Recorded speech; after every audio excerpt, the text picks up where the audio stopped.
If you're a podcast host, listen up, this one's for you. My name is Allie Jackson. I'm the host of Finding Mr. Height, a dating and relationship podcast that I've been doing for 4 years now, sharing my positive and practical approach to dating that's built on my own life experience. And I wanted to share another experience that I've had, my secret behind monetizing my show. It's called Red Circle, and I was just telling my colleague about how much I love their platform. With Red Circle, not only am I getting a seamless hosting experience, but I also love the support I receive in ad sales. It's not just typical ad sales either. It's targeted opportunities based on my show and my life. And the platform is super simple. You just set your preferences and Red Circle matches you with sponsors that align with your show. You can vet every opportunity and their platform gives you great analytics. More recently too, my Red Circle team has brought me opportunities outside of my podcast on social media to really augment the podcast partnerships, bring them full circle. I just can't recommend them enough. If you want to give it a try, go to redcircle.com to get your free trial. That's redcircle.com for a free trial. I will be yelling when I do the intro,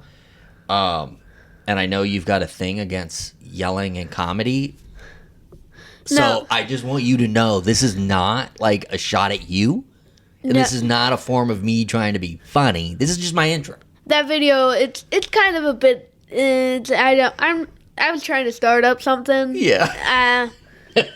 I mean, to be fair, I feel like I've fallen into that too, where I just yell. So I mean, doesn't really matter. So you're the guy that you had a stance on something, and then you learned along the way that this might be something?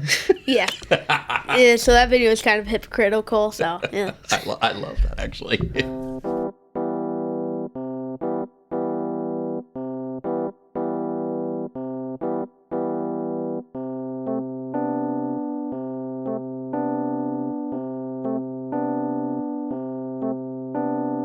Welcome back. It's a brand new episode. This is Laugh With Me, a podcast. Jeremy Odem. I'm your host,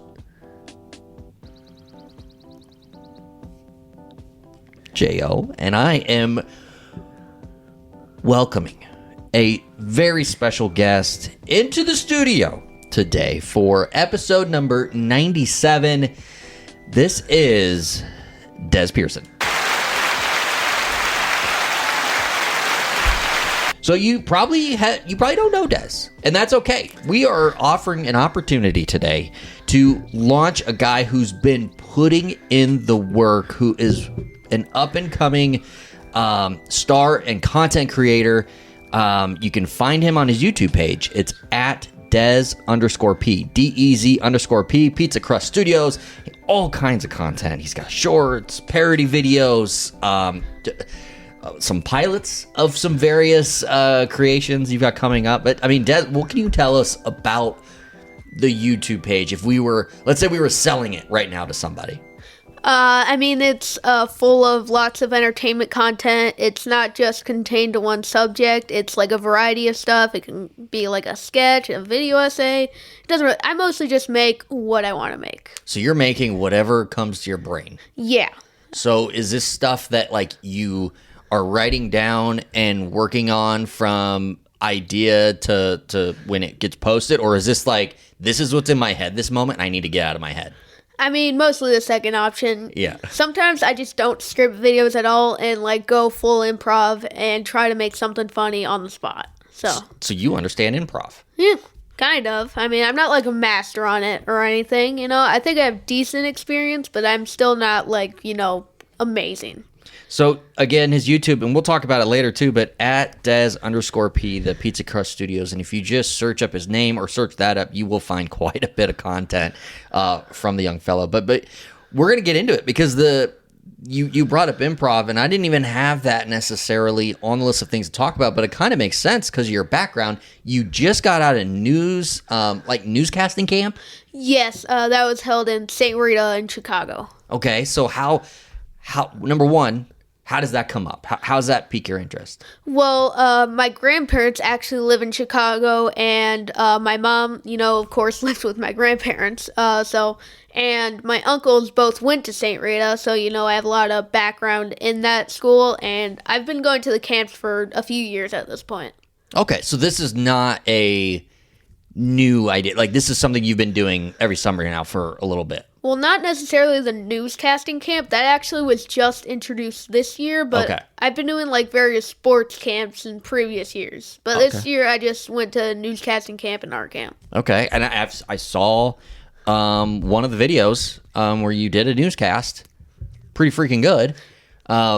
It does appear that you have experience with reading a teleprompter.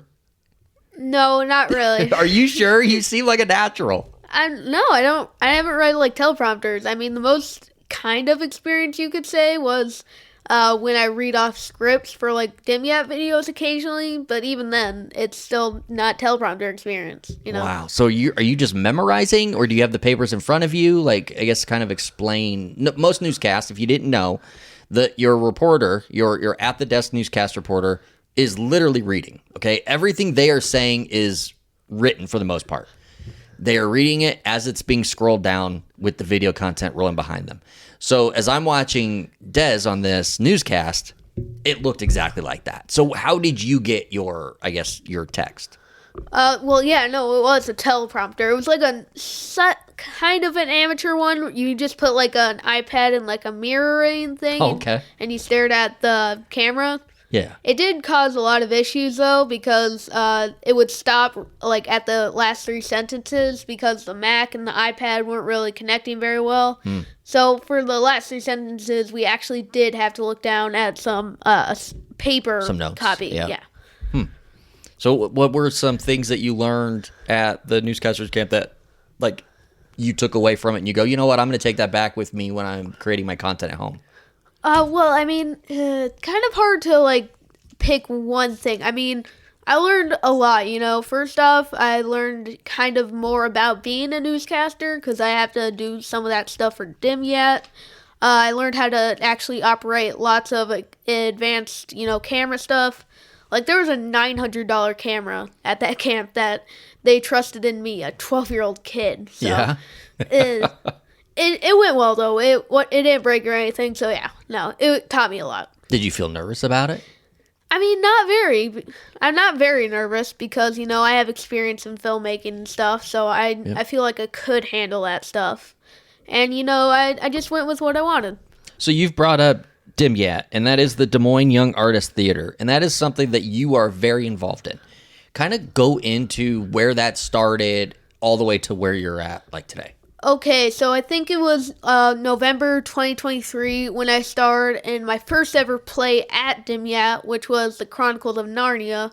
Now, I wasn't like a major character. I was just like an ensemble character who had to say 2 lines, and I messed both of them up at rehearsals. And this is not the Lonely Island parody video. Oh. This was the actual Chronicles of Narnia play. Yeah, I would love for a Lazy Sunday like play. That would be the best thing ever. But no, it was actual Chronicles of Narnia. Which, by the way, you can find a cover of Lazy Sunday on Dez's YouTube at Pizzacrust Studios. So that's just a side note, but you can actually find that there. Yeah, no, it is very bad.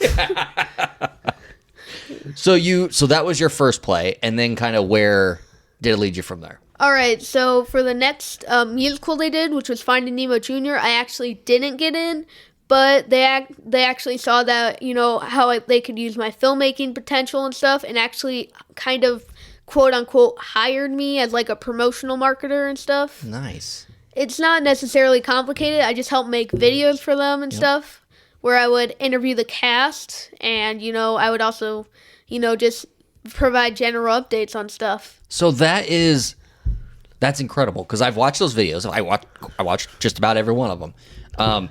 When that started, I just assumed that was part of the program, that they make these videos for promotion, and that was your role. But they kind of created this opportunity for you? Oh, yeah, no, they didn't have it before. I mean, before they made, like, you know, of course, they made trend videos, stuff like that. Yeah. They would, you know, regularly promote it. Yep. But they didn't have, like, the What's Up Down at DMYAT, the weekend update until I came along. Although, I have to be fair, I did not actually come up with the What's Up Down at DMYAT. I came up with weekend update, but What's Up Down at DMYAT was thought up by, I don't think she was acting in it. I think she also was, like, another child helper, Isla Bauer. I think that's how you pronounce it. Okay. Hopefully I'm saying that right. I just want to give credit to the actual creator of What's Up Down at DMYAT. Yeah, so, shout out. Yeah. Wow. So those videos I'm sure help the promotion of the plays. I mean, are you seeing traction on the data on that? Do you get to see that? I mean, yeah, I think I've provided some help, I've seen lots of people at, like, the plays and stuff, or, like, maybe at rehearsals come up to me and be like, hey, I've seen your videos and stuff. And, a lot of people actually go buy tickets to go to those, I presume. 100%. I mean, I hope I'm helping them, because either that would make my entire job kind of pointless. Yeah, it's just like, then what are you doing exactly for Yeah. us? Yeah, no, that's fun. So is that something that you are just, every time they have a new play? Well, how often do they do plays, I guess? Let's start there. It's pretty much just every season. They have a summer play at the start, the fall play, winter play, and then, of course, a spring one to So wrap 4 up. plays a year. Yep. And it's the Des Moines Young Artist Theater. And so then every new cycle, then go ahead. Wait, I need to provide a note. I messed it up. No, it actually starts with the fall play. That's the whole season. That's when the season starts. Yeah. Okay, all right. So, but every season, 4 plays.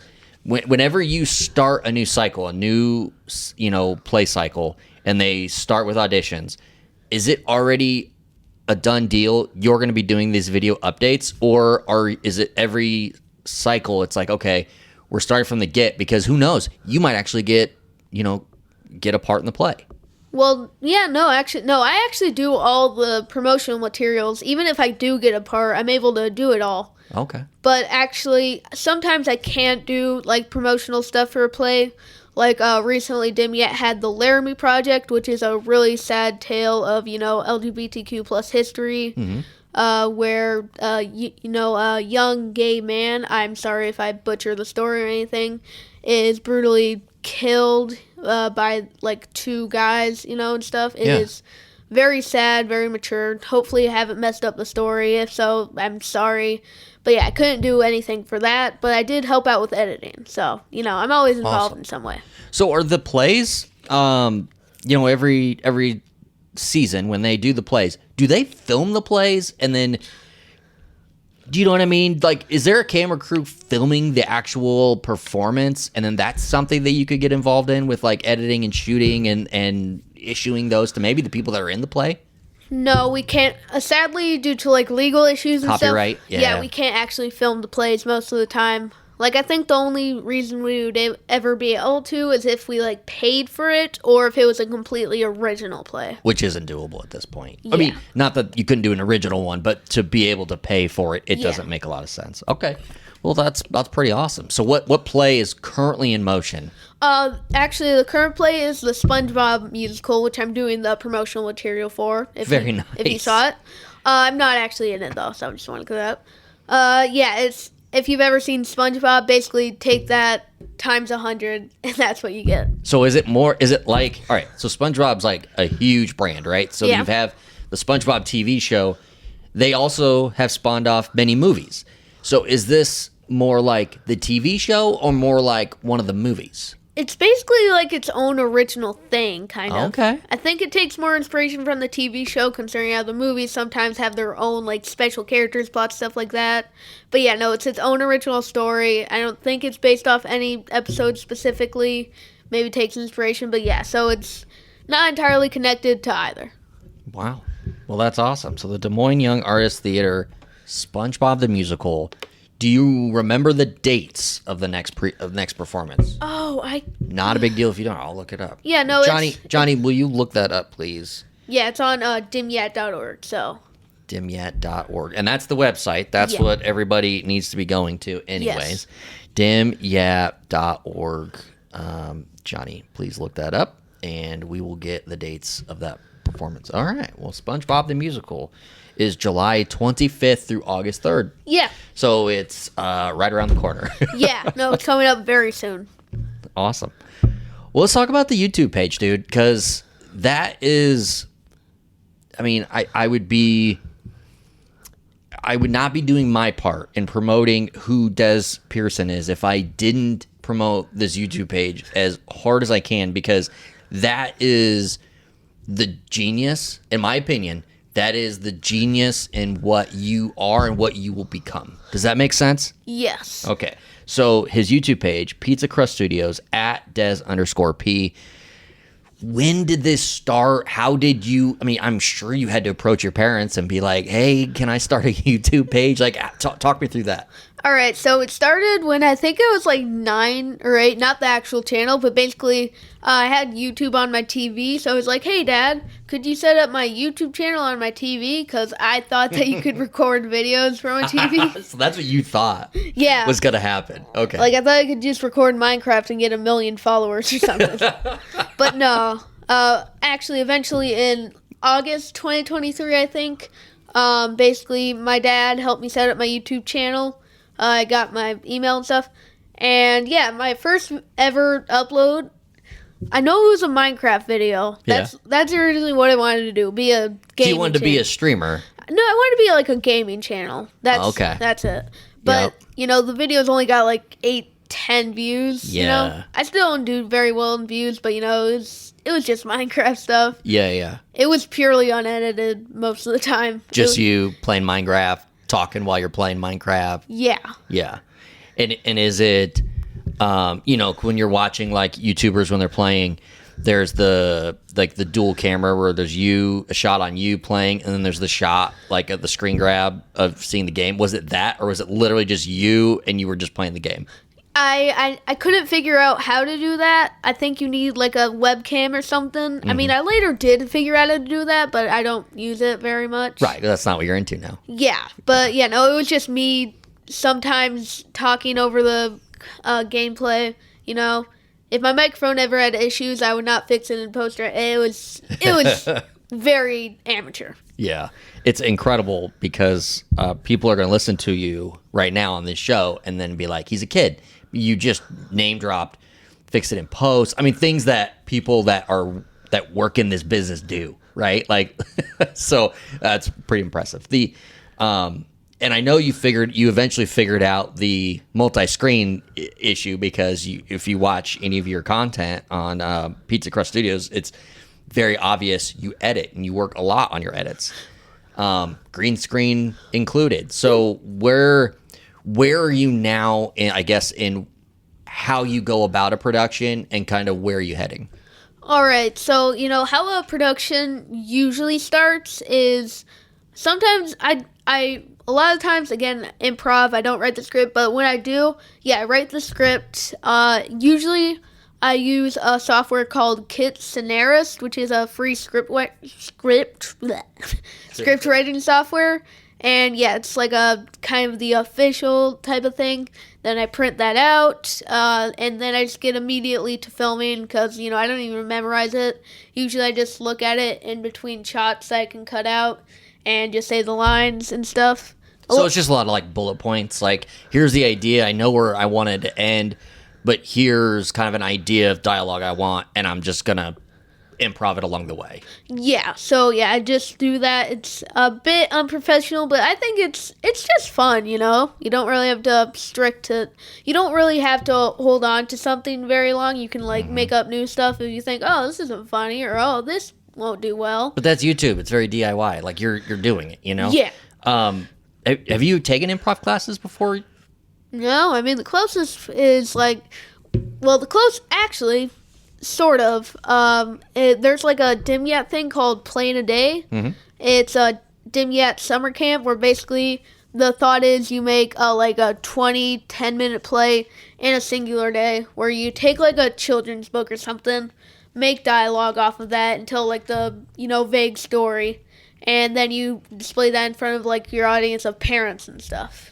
Okay. So you have to like come up with stuff. Yeah. And you know your target audience, so when you know who's going to be there, right? Who the audience is. So then when you're creating this content, is it targeted to make parents laugh, or are you just doing what you think is funny and hopefully they laugh? Well, I mean, sometimes they bring young children, you know, because like siblings and stuff. So usually it mostly appeals. It's like a mix because there are some jokes that appeal to adults, some to kids.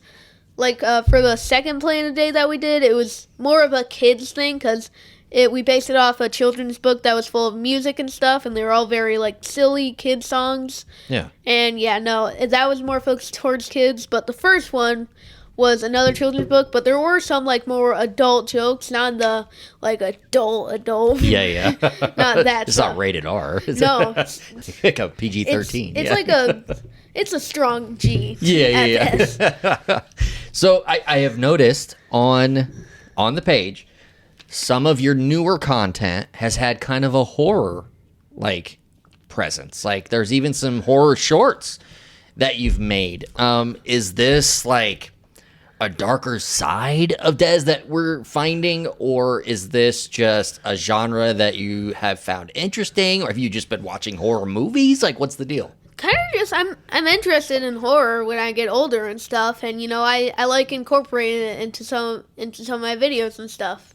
I think horror can actually be pretty funny. It's just like out of nowhere this all gets so dark and like just what is going on? So. Yeah. Yeah, no.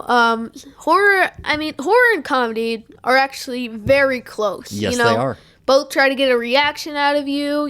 Both are like, both can shock you in some ways. So yeah, they're very close genres. So I like to incorporate both into a lot of my skits and stuff. I love that you said that, because I 100% agree with you, and it goes back to you've got a video called "The Chair with Des." And it was the pilot episode of The Chair with Des. And just to kind of give you a quick background on The Chair with Des, it's Des is on a green screen, right? And there he is. He's on this chair, kind of. And then the chair next to him is like a skeleton that appears to be bloody. Yeah. But that doesn't matter. What matters is the monologue you're giving in this pilot episode, which is where you're talking about screaming doesn't mean funny. And you're giving this entire monologue on how comedy there's a way to comedy, and it's the setup, the build, and punchline, and it's not just randomly screaming. Like, that's not funny, right? Yeah. And I 100% agree what you're saying, and it's great, because we were talking earlier about how you have found that sometimes that can be funny. Sometimes that is the punchline, right? But in your process there, you talked about setup, build, punchline. That is comedy. That's also horror. 100%. It's the setup to what we're being spooked of, or we're supposed to be scared of. Yeah. The build and the intense and the nervousness, right? Yeah. And then the punchline is the jump. Yeah. Like that's horror as well. It's the exact same thing. Well, actually, horror doesn't really have to be set up, build, punchline. It's not like, ooh, a spooky thing is going to happen. Oh, the spooky thing happened. No, actually, horror can actually, I think a lot of the time it relies on atmosphere, kind of. Yeah. If you've ever seen like a psychological horror film, Yep. It derives all its fear from like the unknown, what's around you. What could be coming, what hasn't come, like anything. Yeah. Like, it's more just, like, fully set up and maybe one punchline at the end that gets you. Yeah. Set up, punch. That's stand-up comedy. Well, that's awesome. Have you considered writing longer form? I know a lot of your stuff is shorts. I've seen on YouTube. Are you writing longer form stuff? Yes, the problem is I like to start writing a lot of long form videos, like maybe more longer short films, or even like a feature film like video or something.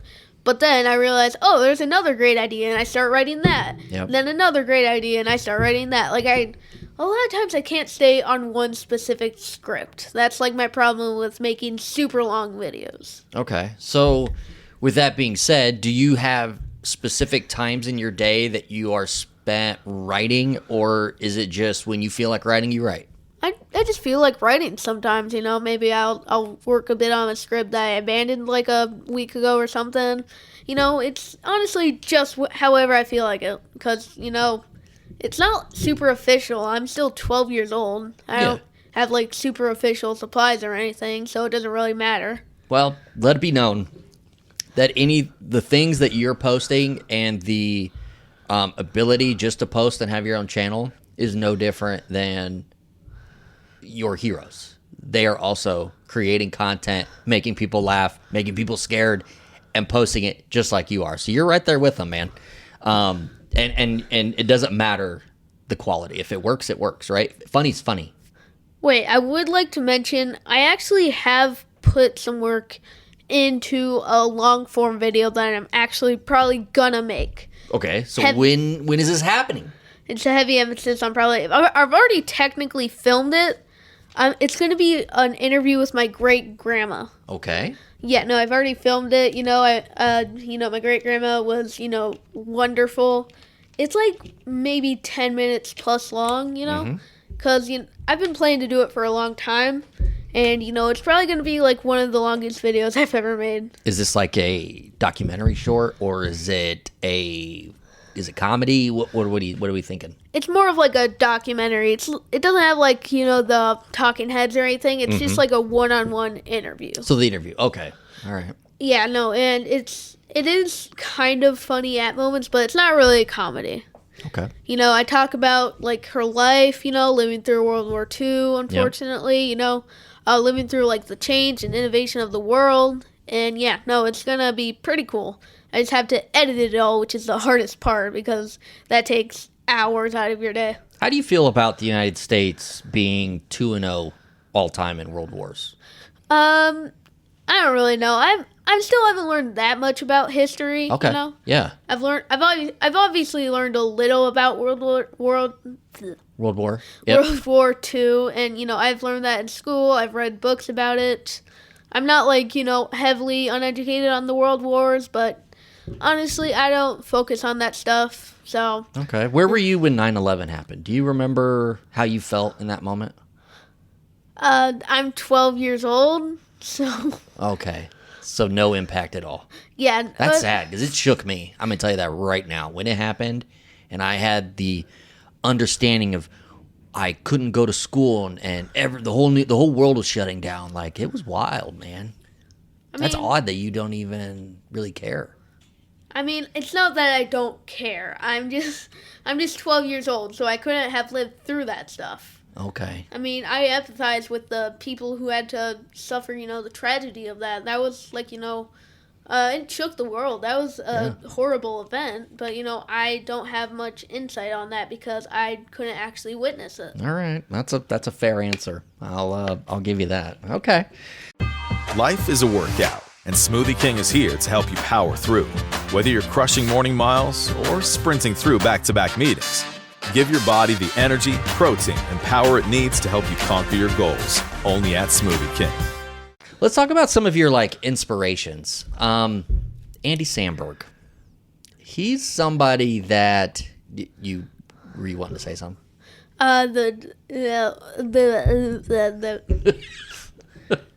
So earlier we discussed that there's going to be a joke in this segment. So okay, so here, a little backstory. Ahead of time, I sent Des a rundown of topics, and I said, here's where we're going. Here's the roadmap. We're going to go all over the board, but here's where we're going. One of them was I wrote Andy Samberg because I know that's a huge inspiration of Dez's. And just before we hit record, Des was nice enough to tell me that I misspelled Samberg. Yeah, it is honestly the worst thing that you've ever done. You ruined my enjoyment of this experience. Yeah, not me questioning you about 9/11. Yeah, it was me misspelling Andy Samberg. Yes. Yeah. There's an E where there was a U. So so what I told him was, hey, that's great. When we get to that point, bring up that I misspelled that. Yeah. All right. Yeah, so that's funny. All right, let's get on to actually discussing Andy Samberg. So Andy Samberg, obviously, I know who Andy Samberg is. Yeah. For anybody in the audience who doesn't know who Andy Samberg is, wake up, because best person ever. Yeah, he's one of the geniuses in The Lonely Island. He most notably came from Saturday Night Live and has since spawned a great TV and movie career. So, Andy Samberg, how did you become a fan, and what about him draws you to him? All right, so I think the first time I was ever even exposed to Andy Samberg, was probably through the first Lonely Island song I ever listened to, which was I'm on a Boat. Yeah, great song. Great song. Classic. You know, I know all the lyrics. So, Why don't you have a cover of that on your YouTube page? I mean, to be fair, I want to actually make music videos. Like, oh wait, I'm going to go on a tangent. Yeah. I want to make, like, green screen music videos of their songs at one point. Okay. Because I actually know most of the lyrics to their songs. All right. Which is either really sad or really cool, depending on who you ask. So Andy Samberg, I'm on a boat. That caught your attention. Yeah, no, so much so that when I think I was exposed to it when I was 10 or 9. So I was at like my cousin's and we went over to his like friend's house and I played that on the porch really loudly, uncensored version. My parents didn't like that very much. Yeah, that's probably not ideal. But yeah, no, later on, yeah, I went to after that, you know, I listened to some more Lonely Island. Then I finally watched Brooklyn Nine-Nine, which he stars in. Yep. Honestly, still the best TV show I've ever seen. I'm not even kidding. I've watched it 5 times. All the way through? Yeah, 2 times in a row. Wow. Yeah, no, I love Brooklyn Nine-Nine. Well, everybody has their comfort show, right? Their show that it's like, I can just throw that on at any moment, and it's awesome. Like, I'll throw on, anything O.J. Simpson related, and I'm hooked, right? And it comforts me. Like, I can just fall asleep. Yeah. I don't know. Are you familiar with O.J.? Yeah, but kind of in a bad way. Okay. Well, he's an NFL Hall of Famer. But yeah, anyways, go on about Andy Samberg. All right, so yeah, no, I watched Brooklyn Nine-Nine. I forgot to point out, I watched Hot Rod before that. Hot Rod, also greatest movie of all time, and I'm not even lying, that's my #1 movie on Letterboxd. Can I disappoint you real quick? What? I've never seen Hot Rod. He just, all right. Well, that was it for Des. He has just left the podcast. I have seen parts. I know about it. I know enough about it. I've listened to full podcasts about it. Which, Andy is also part of the Lonely Island and Seth Meyers podcast that is just a monster success and such a great show. Yeah, no, I've seen it. But anyway, I've never seen it from beginning to end. It is honestly a really great slapstick comedy. This isn't spoilers, but here's a literal scene that happens in the movie. I can actually quote it. Basically, Rod is talking to his friends after he left being a stuntman, and he's like, here's the monologue. I used to be legit. I was too legit. Too legit to quit. But now I'm not legit. I'm unlegit. And for that reason, I must quit. He's holding like a shopping cart full of beer bottles. Yeah. And then he turns around, starts pushing it away. Then a car comes out of nowhere and hits him. And he doesn't go to the hospital. He survives this. He's later seen just in bed chilling. Yeah. After presumably breaking his entire body. I like comedies like that. This would be a movie I probably enjoy. Yeah, it is very absurd. Yeah. The main plot line is that his dying stepfather has to have a $50,000 surgery, so he has to raise money through stunt work. But the only reason he's doing this is to beat his ass. That's great. Hopefully I can say ass. Yeah, we swear all the time on this show. Yeah. My parents let me say it, so I think it's good. They do, like, at dinner when you guys are like, oh, how's your day? And you're like, man, it's hot as balls out there. Like, my ass is sweating. Like, is it the kind of stuff you say? I don't think I say balls that much. I think I just Not say... that much, but you do say it.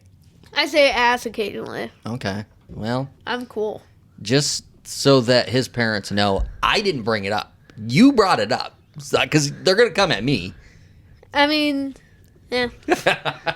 So Samberg, obviously huge fan of his content. Is he like an inspiration to a point where you're like, I want to write songs. I want to create like funny viral videos like The Lonely Island. Like that's how they got started and just kind of like grew from there. Like, is that something you want to do or you're just like a big fan? He's the only reason I'm still alive. I'm gonna say. Hey. I'm just joking. He's a huge inspiration. I take I like his absurd comedy style. That's where I incorporate some of my comedy in my sketches. Yeah. The Lonely Island, loved them for a while. That's why I made the Lazy Sunday cover. Yeah. Yeah, no. That's awesome. All right. Well, Samberg's a big inspiration. Here's another one. Weird Al Yankovic. I know you're a fan of his. Your dad's probably an even bigger fan Probably. than you. Yeah. But you've been a fan. You've seen him live. He's not everybody's cup of tea. He's a guy that's like, he's done these parody covers his whole career, and he's a monster. But for some reason, people have been like, Weird Al. He's not legit. You know, like I've heard this. I want you to argue against that and why Weird Al Yankovic is the hero that we deserve. Well, Weird Al, first off, amazing person in real life. I mean, it was COVID time, so we couldn't really actually meet him, like, fully. But I did get the VIP thing with my parents, so we could take a picture. Mm-hmm. There's, like, a plexiglass wall between us, and they would Photoshop it out. But, yeah, no, he's an amazing person. He's really nice. He's really sincere. Honestly, he's a good guy. But that's not it. His music, he doesn't just do parodies. He actually does do, like, original songs that kind of are a bit satirical of, like, you know, modern songs and stuff. Yeah. Like, my favorite song of all time, I actually was just wearing a shirt of it, like, yesterday, I think, Dare to Be Stupid. Yeah? Yeah. It's like a Devo parody. It's not based off a song, but they're wearing, like, the Devo outfit. Yeah, and I love the meaning behind the Dare to Be Stupid, because the weirder the better. You know, like, it's okay. Yeah.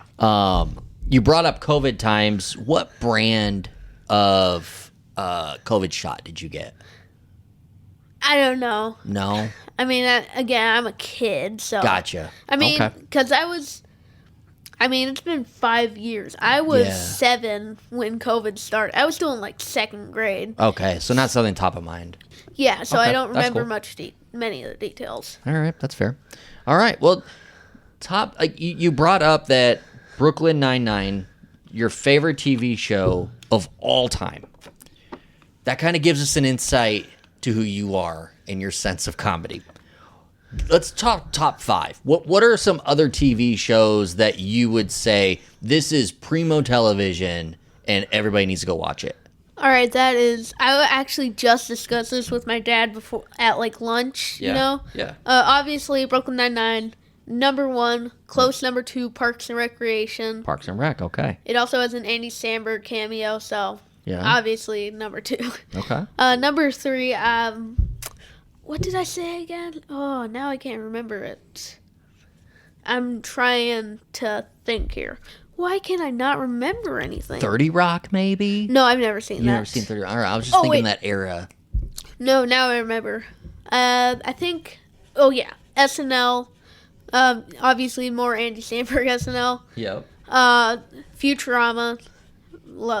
I love Futurama. My dad likes The Simpsons very much, too. Oh, so, yeah. Yeah. No, that was like the Futurama of his era. Yeah. Yeah. And then, 5th place is The Good Place, if you've ever seen that. The Good Place. So I have not seen it. Oh. Can I just tell you real quick why I've never seen The Good Life? The Good Place. The Good Place, I'm sorry. I just had lunch at the Good Life sports bar.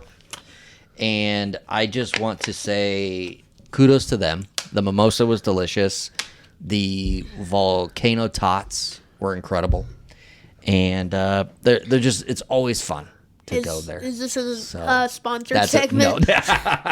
No free ads, and I really did not go there. But I had to spin it somehow. I had to tell you why I had that on the brain. No, The Good Place. Let me tell you why I've never watched The Good Place. Now, correct me if I'm wrong. Ted Danson stars in this TV show, or no? Ted Danson. I don't remember really. Or am I thinking of a different television show? I'm just gonna search it up on IMDb. I think you might be right because I don't know. The Good. Yeah, Johnny, will you please look this up? The Good Place cast, please. And yes, in fact, it is Ted Danson. Okay. Yes. Can I just tell you that I have had probably a 30-year feud with Mr. Ted Danson? And not directly. Okay, he doesn't know who I am. Fair. But I've got friends who have tried to persuade me and others that Ted Danson is the best cast member of the movie 3 Men and a Baby. Now, have you ever seen 3 Men and a Baby?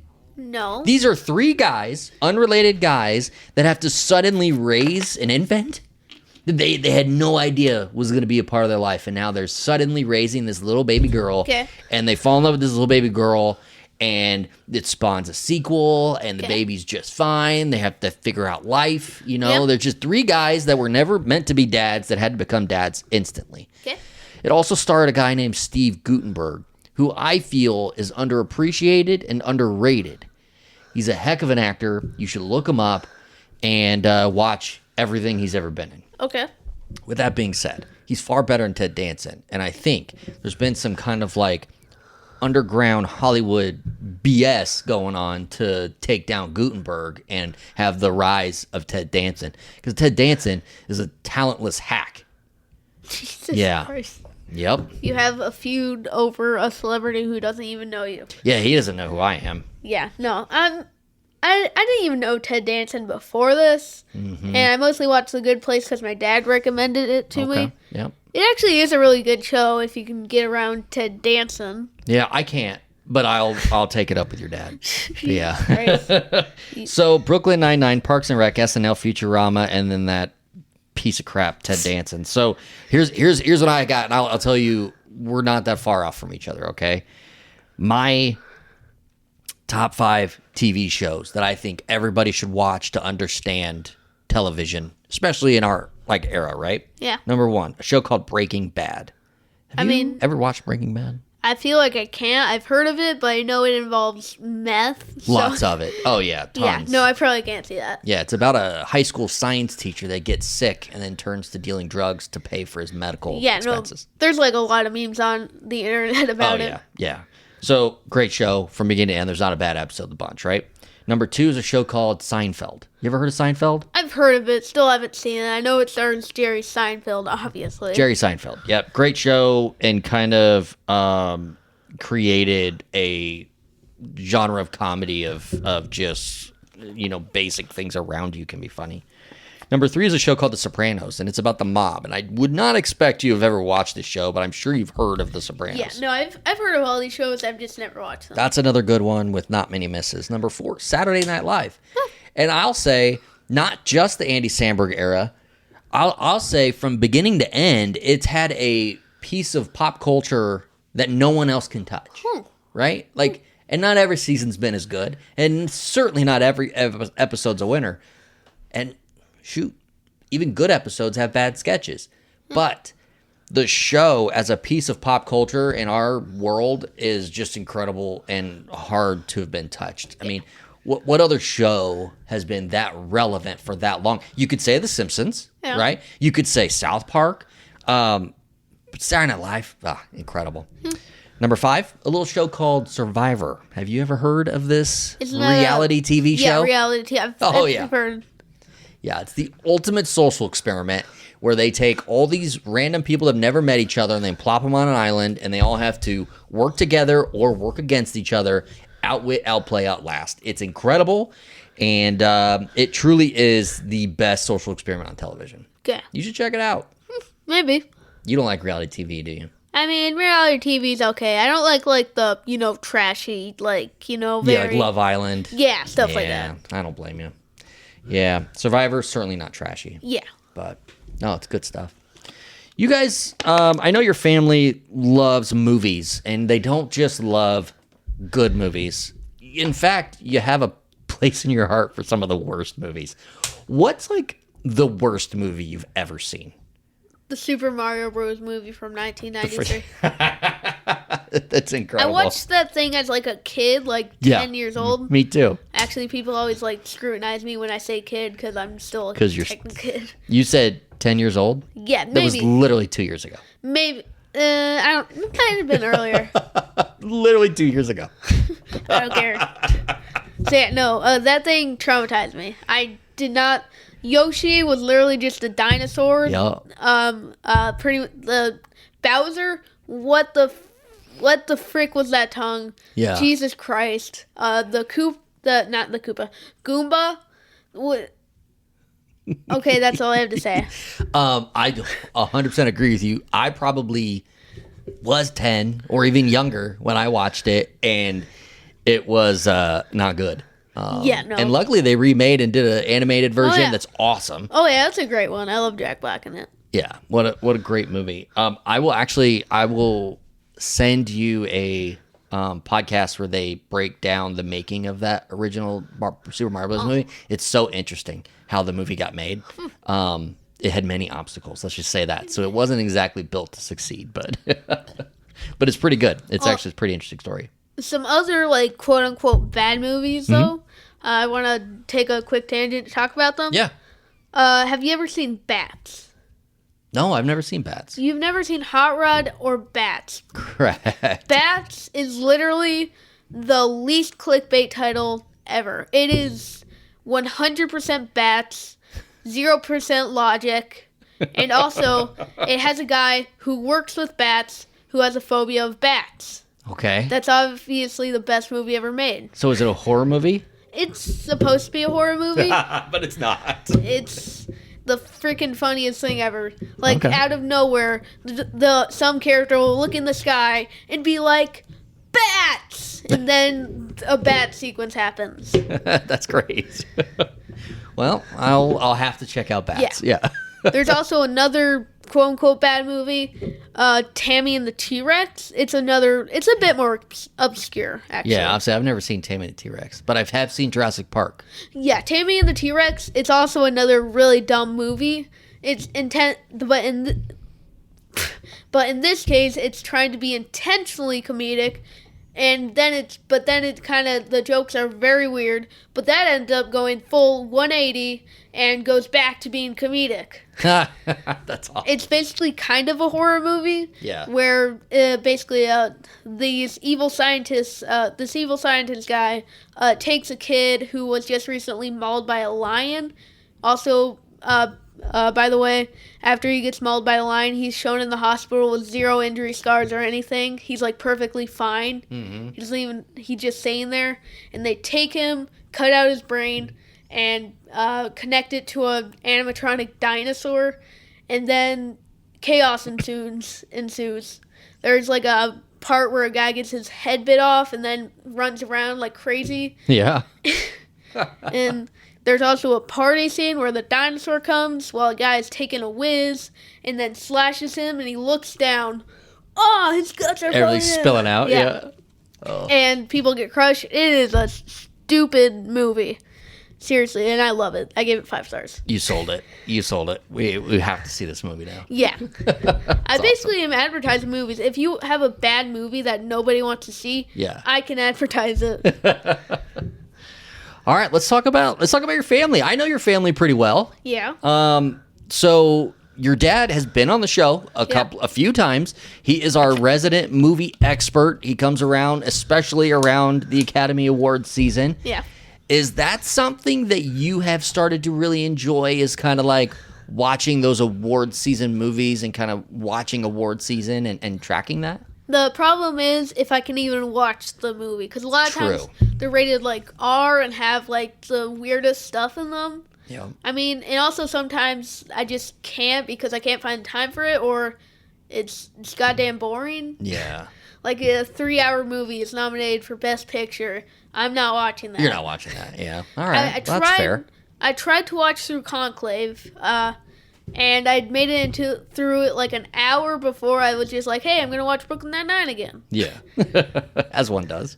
But I have seen like a few of them, you know. I've seen Alien Romulus, which was nominated for VFX. Honestly, great Alien movie, especially since the franchise has been kind of lately, so okay. You know, I've seen a few others, you know. I saw the Avatar movies and stuff, but there weren't any that came out this year, so yeah. Okay. Well, I've seen the Blue Man Group before, so I don't need to watch Avatar. I think I get it. Right? Yeah. I mean, maybe some of your family will listen to the pod. You want to give any shout outs? I guess shout out to my dad and my mom. I have no siblings, and I'm glad because sometimes I occasionally hop over to my cousins. Yeah. It's an older guy named SJ, not older guy. He's still Still a kid. Yeah. And then there's my younger cousin Lexi, and it is basically the Civil War with them.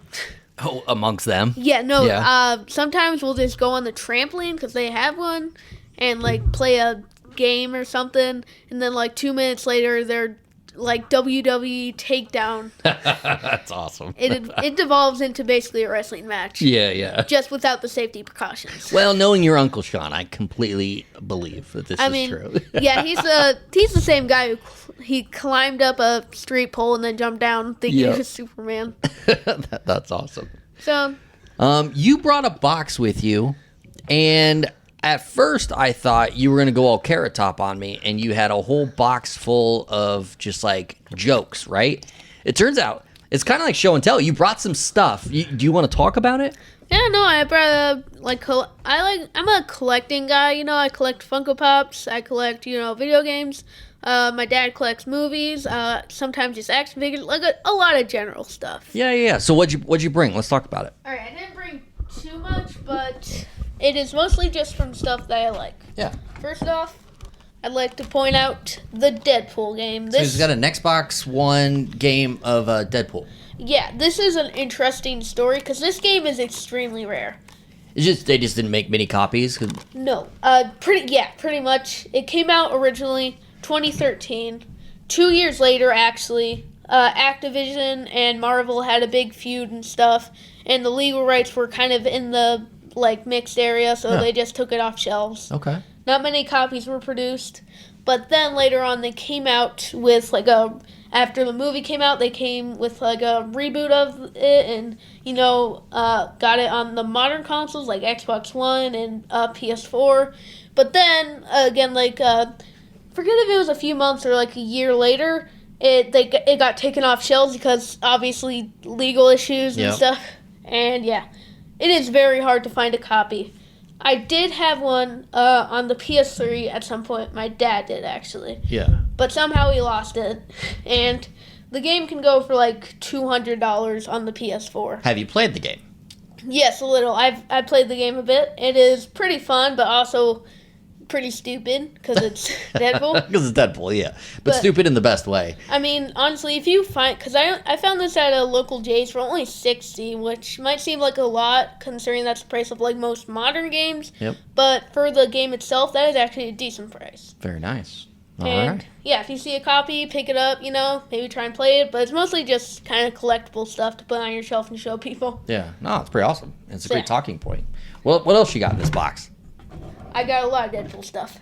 Deadpool action figure. Deadpool action. Oh yeah. It comes with more guns than this one. I just decided to bring it. Yeah, it's a little Deadpool guy. He only costs $20 on Amazon, but he has pretty good articulation. I pose him up and show him off to people. Mm-hmm. He is honestly really neat. He's usually packing more heat than that, but yeah. In this case, he's got 2 samurai swords and a pistol in his hand. The only complaint that I have is that there isn't an extra hand option for him to flip you off. Yeah, it's a very Deadpool thing, yes. Yeah. Oh, no. He's good. And he just fell. He's good. He didn't fall into the floor. That's awesome. Then the final Deadpool thing, little Funko Pop guy. Oh, and he's like a bobblehead. Yeah, it's like a bobblehead Funko Pop. The thing is, I didn't pick this up at, Jay's or anything. It was literally at a Hy-Vee Fast and Fresh. Oh, was it really? They were selling random Deadpool, Funko Pops, and I decided to pick this bad boy up. Yeah. Well, shout out to Fast and Fresh. So yeah, and then, oh crap, he dropped his weapon. No, I got Master Chief. Master Chief from Halo. You're gonna think I'm an idiot. I've never played Halo. Have you? And I grew up in the era that everybody played Halo. Exactly. You are dumb. No, I just recently got into Halo a few months ago. I'm just gonna leave his weapon like that. And honestly, I've been obsessed with trying to find a box Master Chief figure. Okay. Because I actually have 2 more. Both of them were loose, and they were $15. But, they were Halo figures, and I couldn't find any previously. But then I just strolled into Jay's one day with my dad, and I found a boxed, like, unopened Halo figure that was just going for $25. So I picked it up, obviously. Yeah. Because, that's honestly a great deal for how hard it is to find, like, a regular... This guy's 7 inches. So tell me, I've heard that's about average. So tell me about Jay's, like, you've mentioned Jay's 3-4 times now. Talk to me about Jay's. It's basically just like a comic video game, action figure store. Basically, it's kind of just like a nerd store. You can buy like you can buy a lot of like DVDs, CDs, video games and stuff like that I mentioned before. And they're mostly just like pre-owned stuff. Okay. So people can trade them in for like store credit or money. And me and my dad occasionally do trade in stuff. Right. But not movies. I mean, sometimes movies. What? You're telling me right now on record that your dad will unload movies? Well, that's only if he has like if he got a new 4K copy of it. So he upgraded it. Yeah, if he upgrades it, he turns in the, downgraded version. That's fair. Okay. That's fair. So yeah, honestly, really cool figure. He also comes with an assault rifle from the game. Not just this little plasma rifle. Yeah, it looks like a laser shooter. Yeah, it's used by the Covenant. And then the final thing, it's actually a 3D printed thing. Alien chest burster. Do you have a 3D printer? No, I didn't 3D print it myself. Basically, I think it was at like an art market type thing. And I picked it up because I forgot to mention this. I love the Alien movies. You do? Yeah, I've seen them all. This is like those little wooden snakes you'd find. Oh yeah, no. Back in the day, but it's like the alien guy. Yeah, Imagine if a snake and the alien guy turned into a human centipede. That's what it would look like. Yeah, no, that is like the coolest thing that I have, considering how it's custom. Yeah. Not just like a action figure. This is the first 3D printed thing I've ever held in my hand.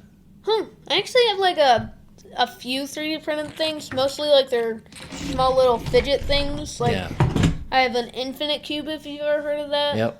And also like there's like this thing where it is very complicated. It's like a swirly triangle like cone thing that you can slide into another swirly triangle cone thing. It honestly, if I brought it here, you could actually see what it looks like. So yeah, that's all I brought. Oh, well, that's pretty cool. All right, some insight into the brain. Dez Pearson. All right, now it's your chance now to plug anything you want to plug. What do you have? What are you working on? What do you got coming up? I know we've talked about your YouTube page at Des_Pizzacrust Studios. What do you want to plug? What do you got coming up here? I want to say that for a while now I've been working on trying to make a feature film because I want to get into film school, so I want to make it before I graduate from high school so I can send it to like various film schools. Yeah, and you're graduating what, next year? No? Well, not. I'm going to be graduating from middle school in 8th grade, and I'm going into 7th. Okay. So I don't really. I can't. I know I'm going to be graduating from high school in a few years. In a while. Yeah. So okay. I still I would have have time. guessed next year. Well, yeah, so I'm going to be, writing. I'm writing currently a feature film idea I have. I'm not going to give too much away. The title is still in progress. Like, it has a working title right now. So the title is still in progress, a working title. That's actually pretty creative. And I'll give you information on some of the plot and, the details. First off, it's like a comedy crime movie, basically. Okay. Like a buddy comedy? Yeah, it's kind of a buddy comedy, but it's not about cops. It's about crime. It's like, because a buddy comedy is about, two people who are very quirky. And they go and solve crime, yeah. Well, they don't solve crime. They are crime, actually. Oh, they are the crime. Yeah. Okay. Basically, they're... Oh, what did I name? Oh, I remember. Basically, it's Henry, who I think is a 25-year-old guy, and his his younger stepbrother, Kai, who is 15. And Kai really wants to start an amateur crime duo in the state of Arizona. But then they accidentally get caught up in the goings of a major crime family called the Gargantos, led by, their leader, who I forget. What was his name? I forget. I know it was... Johnny Garganto. No, I forget what his name was, but I know the like mob boss, like the grandfather, is like the main Garganto. It's like the Salerno family. Yeah, kind of. Yeah. I don't know. So yeah, no, they are trying to track down these guys, and they're just like two siblings, just trying to make it in the crime business.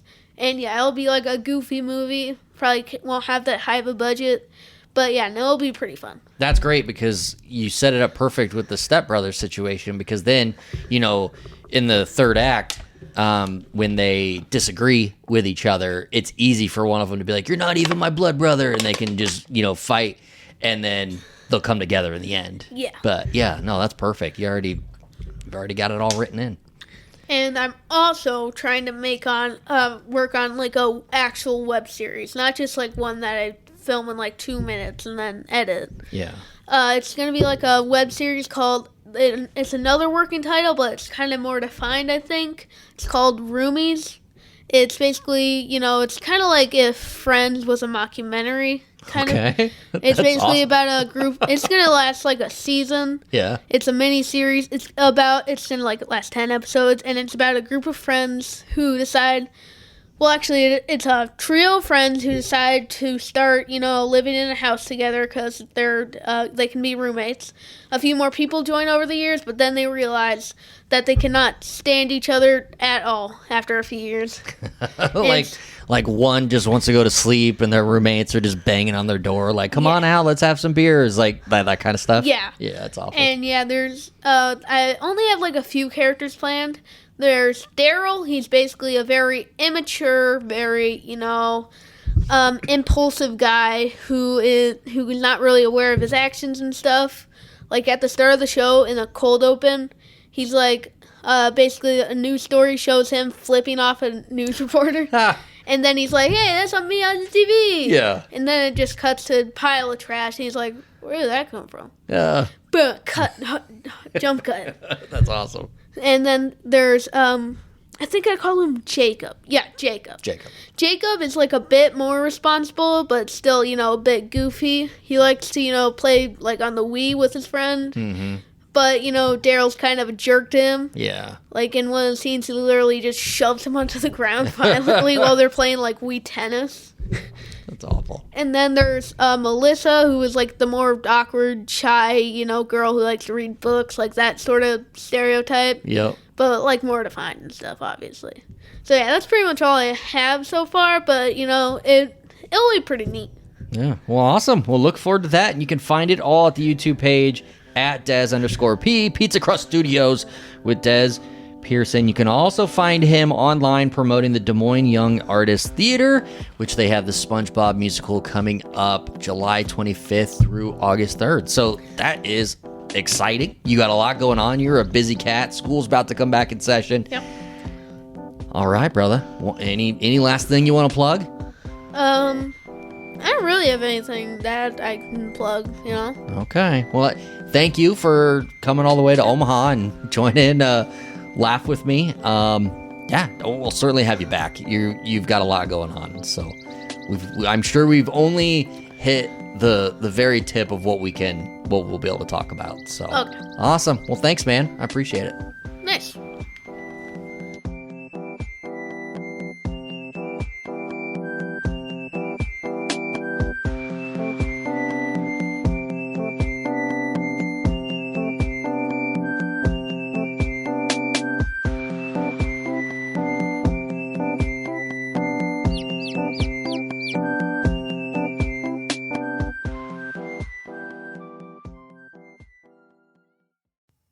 If you're shopping while working, eating, or even listening to this podcast, then you know and love the thrill of a deal. But are you getting the deal and cash back? Rakuten shoppers do. They get the brands they love, savings, and cash back. And you can get it too. Start getting cash back at your favorite stores like Levi's, Plow and Hearth, Adidas, Sephora, and Neiman Marcus. Stack sales on top of cash back and feel what it's like to know you're maximizing the savings. And it's easy to use. And you get your cash back sent to you through PayPal or check. The idea is simple. Stores pay Rakuten for sending them shoppers, and Rakuten shares the money with you as cashback. Download the free Rakuten app or go to Rakuten.com to start saving today. It's the most rewarding way to shop. That's Rakuten.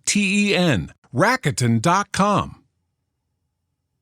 If you're a podcast host, listen up, this one's for you. My name is Allie Jackson. I'm the host of Finding Mr. Height, a dating and relationship podcast that I've been doing for 4 years now, sharing my positive and practical approach to dating that's built on my own life experience. And I wanted to share another experience that I've had, my secret behind monetizing my show. It's called Red Circle, and I was just telling my colleague about how much I love their platform. With Red Circle, not only am I getting a seamless hosting experience, but I also love the support I receive in ad sales. It's not just typical ad sales either. It's targeted opportunities based on my show and my life. And the platform is super simple. You just set your preferences and Red Circle matches you with sponsors that align with your show. You can vet every opportunity and their platform gives you great analytics. More recently too, my Red Circle team has brought me opportunities outside of my podcast on social media to really augment the podcast partnerships, bring them full circle. I just can't recommend them enough. If you want to give it a try, go to redcircle.com to get your free trial. That's redcircle.com for a free trial.